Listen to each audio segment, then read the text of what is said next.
ସବୁ ନ୍ୟୁଜ୍ର କିଛି ଟ୍ରେଣ୍ଡିଂରେ କିଛି ଜିନିଷ ଆସିଗଲା ପଲ୍ୟୁସନ୍ ହଉ କି ସରକାର ବିଦ୍ରୋହ ହଉ ତ ସେଇ ନ୍ୟୁଜ୍ଟାକୁ ସେ ଚଲାଉଛନ୍ତି।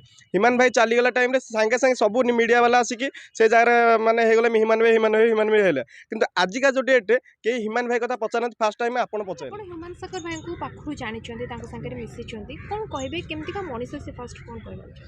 ତ ହୃଦୟରେ କହିଲେ ସେ ବହୁତ ବଢ଼ିଆ ଲୋକ। ଏତେ ସୁନ୍ଦର ଭାଇଟା ଆମେ ହରେଇଛୁ ତ ବିଶ୍ୱାସ କରିହେବନି। ଭାଇ ଆମକୁ ହଠାତ୍ ଦୁନିଆରୁ ଛାଡ଼ି ଚାଲିଯିବେ।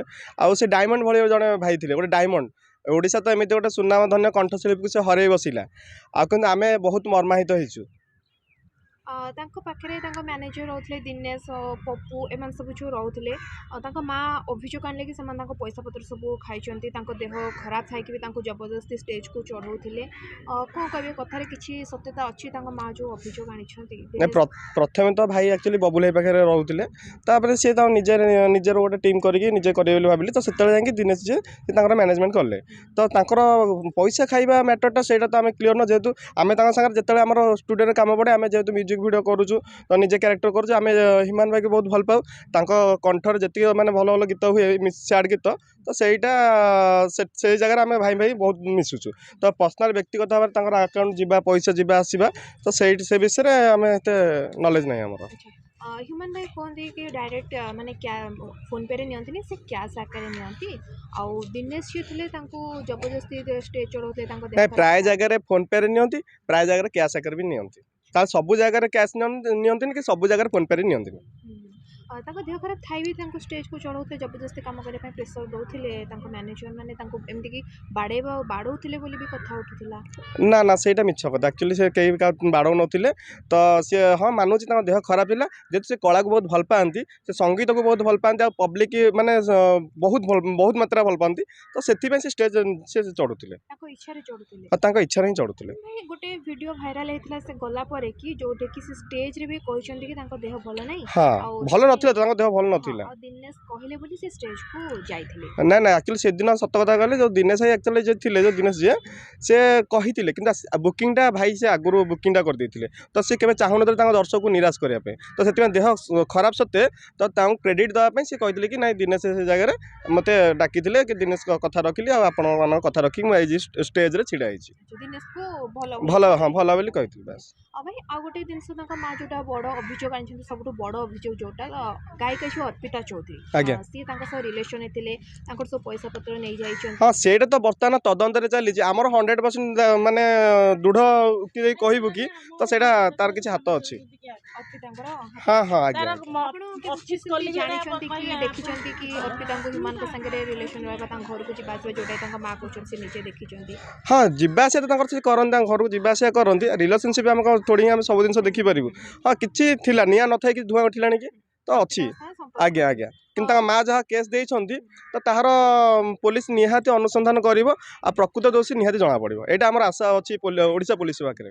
ଆପଣଙ୍କୁ ଭାଇ କ'ଣ ଲାଗୁଛି, ପ୍ରକୃତ ଦୋଷୀ କିଏ? ଅର୍ପିତା, ତାଙ୍କ ସାଙ୍ଗରେ ଯେଉଁମାନଙ୍କ ନାଁରେ ଏଫଆଇଆର୍ ଦେଇଛନ୍ତି ସେମାନେ ବି ସାମିଲ ହେଇପାରିବେ? ଏଫଆଇଆର୍ ତ କେବଳ ତାଙ୍କ ମାଆ ଦେଇଛନ୍ତି, ମାନେ ଏଠି ପୋଲିସ ଇଏରେ। ତ ଆଉ କେହି ଏଫଆଇଆର୍ ଦେଇନାହାନ୍ତି। କେବଳ ସେ ଜାଣିବାକୁ ଚାହୁଁଛନ୍ତି ତାଙ୍କ ପୁଅ ମାନେ କେତେ ଦୂର ଠିକ୍ ଥିଲା, ଆଉ ଏଥିରେ ମୋ ପୁଅ ମରିବା ପଛର କେଉଁ ମାନେ ଅଭିଯୁକ୍ତ ଅଛନ୍ତି। ତାଙ୍କ ମା ସୋମେଶ ଚକ୍ରବର୍ତ୍ତୀଙ୍କ ନାଁ ବି ଏଫଆଇଆର୍ ହଁ ସେ ତ ତାଙ୍କର ଯେତିକି ତାଙ୍କର ଡାଉଟ୍ ଯାହା ପାଖରେ ଅଛି, କାରଣ ଗୋଟେ ପୁଅକୁ ସବୁବେଳେ ତା ମାଆ ହିଁ ଚିହ୍ନି ପାରିବ, ନହେଲେ ତା ବିନା ଆମେ ମାନେ କେହି ଚିହ୍ନି ପାରିବୁନି କିଛି। ତ ତା ମାଆ ହିଁ ଜାଣିଛି ଆକ୍ଚୁଆଲି ଏଥିରେ ଦୋଷୀ କିଏ। ତ ଯିଏ ତଦନ୍ତ ପରିବେଶଭୁକ୍ତକୁ ଯେଉଁମାନେ ଆସୁଛନ୍ତି ସେମାନେ ନାଁ ସେ ଏଫଆଇଆର୍ଟା ଦେଇଛନ୍ତି। ତାଙ୍କ ମା ବି ଏଇଟା କହିଛି କି ଅର୍ପିତା ସୋମେଶ ବି ରିଲେସନ୍ରେ ଥିଲେ, କିନ୍ତୁ ସେ ହ୍ୟୁମାନଙ୍କଠୁ ପଇସା ହେରିକା ଖସେଇବା ପାଇଁକା ହ୍ୟୁମାନଙ୍କୁ ୟୁଜ୍ ହଁ, ତ ବ୍ୟାଙ୍କର ଜିନିଷ କୋଉଠି କେତେ ଟଙ୍କା ଯାଇଛି, କ୍ରେଡ଼ିଟ୍ କେତେ ହେଇଛି, କ'ଣ ଡେବିଟ୍ ଯାହା ହେଇଛି ବି ତ ସବୁ ଜିନିଷ ଜଣାପଡ଼ିଯିବ। କିନ୍ତୁ ଯେତିକି ଦୂର ଲାଗୁଛି ତ ମୋତେ ଆପଣଙ୍କୁ ପ୍ରଥମେ ଧନ୍ୟବାଦ ଦେବି। ସବୁ ନ୍ୟୁଜ୍ର କିଛି ଟ୍ରେଣ୍ଡିଂରେ କିଛି ଜିନିଷ ଆସିଗଲା ପଲ୍ୟୁସନ୍ ହଉ କି ସରକାର ବିଦ୍ରୋହ ହଉ, ତ ସେଇ ନ୍ୟୁଜ୍ଟାକୁ ସେ ଚଲାଉଛନ୍ତି। ହ୍ୟୁମାନ ଭାଇ ଚାଲିଗଲା ଟାଇମ୍ରେ ସାଙ୍ଗେ ସାଙ୍ଗେ ସବୁ ମିଡ଼ିଆ ବାଲା ଆସିକି ସେ ଜାଗାରେ ମାନେ ହେଇଗଲେ ହ୍ୟୁମାନ ଭାଇ ହେଲେ। କିନ୍ତୁ ଆଜିକା ଯେଉଁ ଡେଟ୍ରେ କେହି ହ୍ୟୁମାନ ଭାଇ କଥା ପଚାରନାହାନ୍ତି। ଫାର୍ଷ୍ଟ ଟାଇମ୍ ଆପଣ ପଚାରିଲେ। ଭାଇ ଅର୍ପିତାଙ୍କ ଛଡ଼ା ଆଉ କୌଣସି ସେମିତିକା ଝିଅ ଗାୟିକାଙ୍କ ସହ ତାଙ୍କର କେବେ କାହା ସହିତ ଏମିତି ନହେଲେ ବାସ୍ ନା ଅସୁବିଧା ଦିଦି ଆସନ୍ତି, ତାଙ୍କ ସହିତ କଥା ହୁଅନ୍ତି, ବା ଫ୍ରେଣ୍ଡସିପ୍ ବେସ୍ରେ ଭଲ ବାସ ସମସ୍ତେ ମଜାମସ୍ତି ସମସ୍ତେ ସେ ଭଲ ଭାବରେ କରନ୍ତି।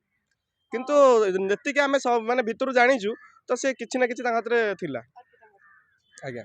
ତାଙ୍କ ସ୍ତ୍ରୀ ଯେଉଁ ତାଙ୍କ ତାଙ୍କଠୁ ଅଲଗା ହେଲେ ଶ୍ରିୟା ଭାଉଜ ଯୋଉ ତାଙ୍କଠୁ ଅଲଗା ହେଲେ ତାଙ୍କ ଝିଅକୁ ବି ଅଲଗା ହବାକୁ ଆଜ୍ଞା ପଡ଼ିଲା ତାଙ୍କ ହ୍ୟୁମାନ ଭାଇଙ୍କଠୁ ସେଇଟା ଗୋଟେ ତାଙ୍କ ଡିପ୍ରେସନ୍ ଆଜ୍ଞା ହଁ ଆଜ୍ଞା 100%। ତ ପ୍ରଥମ ମୂଳ କାରଣ ତ ସିଏ। ଆଚ୍ଛା କହିପାରିବେ ଭାଇ ଅର୍ପିତାଙ୍କ ପାଇଁ ହ୍ୟୁମାନ ଭାଇଙ୍କ ପରିବାର ବି ଭାଙ୍ଗିଗଲା ତାଙ୍କ ସ୍ତ୍ରୀ ଝିଅ ତାଙ୍କଠୁ ଅଲଗା ହେଇଗଲେ? ନା ସେଇଟା ନୁହଁ।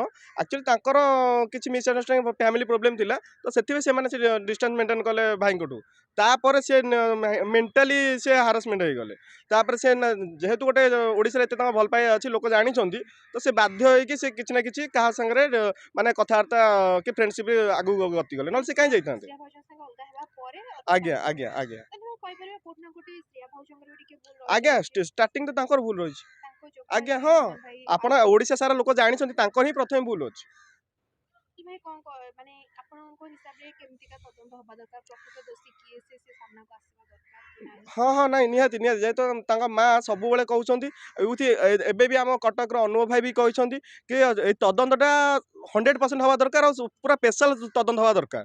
ଏମିତିକି କ୍ରାଇମବ୍ରାଞ୍ଚ ତାର ତଦନ୍ତ କରୁ, ଏଥିରେ ପ୍ରକୃତ ଦୋଷୀ ଯିଏ ସାରା ଓଡ଼ିଶା ଲୋକ ଜାଣନ୍ତୁ। ଆଉ ଗୋଟେ କଥା ଭାଇ, ଯେତେବେଳେ ହ୍ୟୁମାନ ଭାଇ ଚାଲିଗଲେ ଦିନେଶ ଯୋଉ ତାଙ୍କ ମ୍ୟାନେଜର ତାଙ୍କ ମାଙ୍କୁ ସମସ୍ତଙ୍କ ସାମ୍ନାରେ ରଫ୍ ୱାର୍ଡ ୟୁଜ ହଁ କରିକି ସେଇଟା ତ ତାପରେ ହଁ ସିଏ ତ ଭୁଲ ମାଗିଲେ, ତାପରେ ବି ଏବେ ନ୍ୟୁଜ୍ 18 ସେ ଯାଇଥିଲା, ସେ ଭୁଲ ମାଗିଲେ ତ ସେ ଭୁଲ ମାଗିଲେ, ତାଙ୍କର ଗୋଟେ ଭୁଲ ଅଛି, ସେ ନିଜେ ବ୍ୟକ୍ତିଗତ ଭାବରେ ସେ ଭୁଲ ମାଗୁଛନ୍ତି। ଆପଣ ବି ତାଙ୍କ ପାଖକୁ ଗଲେ ସେ ଭୁଲ ମାଗିବେ। ହଁ ତ ସିଏ ଯୋଉ କହିଥିଲେ ତାଙ୍କ ମାଙ୍କ ସାଙ୍ଗେ କଥାବାର୍ତ୍ତା ହଉଛନ୍ତି କି ଭୁଲ ହଁ ମାଗୁଛନ୍ତି, ହଁ କିନ୍ତୁ ଆମ ପାଖେ ଯେତିକି ସୂଚନା ଅଛି ସେ ଆଜ୍ଞା ତାଙ୍କ ମାଙ୍କ ସାଙ୍ଗରେ କୌଣସି କଥା ହେଇନାହାନ୍ତି। ତାଙ୍କ ମା ତାଙ୍କ ଫୋନ ଗୋଟେ କରିଥିଲେ ହ୍ୟୁମାନ ଭାଇ ଯିବା ଭିତରେ ଗୋଟେ ଥର 22 ସେକେଣ୍ଡ, ଯୋଉଟା ସେ ବହୁତ କମ କଥା ହେଇକି ରଖିଦେଇଥିଲେ, ବ୍ଲକ୍ କରିଦେଇଥିଲେ। ତ ଏ ସବୁ ମିଛଟା କେତେ ଦୂର ଠିକ ନାଇଁ ନା ସେଇଟା ତ ଭୁଲ? ଆଜ୍ଞା ହେଲେ ତାହେଲେ ତ ସିଏ ନିହାତି ସିଏ ବି ଦୋଷୀରେ ଗୋଟେ ପ୍ରଥମେ, ପୁଣି ଯଦି ଭାଉଜ ପ୍ରଥମେ ମାନେ ଦୋଷୀ ଥାନ୍ତି, ସେକେଣ୍ଡ ଦୋଷୀରେ ଇଏ ତାହେଲେ ଯିବେ।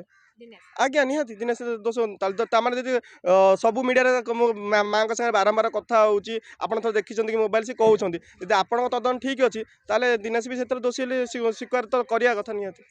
ଆପଣ ହ୍ୟୁମାନ ଭାଇଙ୍କ ମାଙ୍କ ସାଙ୍ଗେ ମିଶିଛନ୍ତି କେତେବେଳେ ନା କଥା ହେଇଥିଲେ? ନାଇଁ ମାଙ୍କ ସାଙ୍ଗରେ ସେମିତି ନାଇଁ, ଥରେ କଥା ହେଇଥିଲି ସେମିତି ଯାଇକି ପର୍ସନାଲ ମାଙ୍କୁ ନମସ୍କାର କରିଥିଲି ବାସ୍। ଏମିତି ଅଧିକ କଥା ନୁହେଁ କି ତାଙ୍କ ଘରକୁ ଯିବା ଆସି ସେମିତି ନାହିଁ, ବାସ୍ ଆମେ ଗୋଟେ ଭଲ ପାଇବା ହିସାବରେ ଆମର ଷ୍ଟୁଡ଼ିଓରେ ବହୁତ ଟାଇମ୍ ଦେଖା ହୁଏ। ହ୍ୟୁମାନ ଭାଇ ଆଜ୍ଞା ଷ୍ଟୁଡ଼ିଓରେ।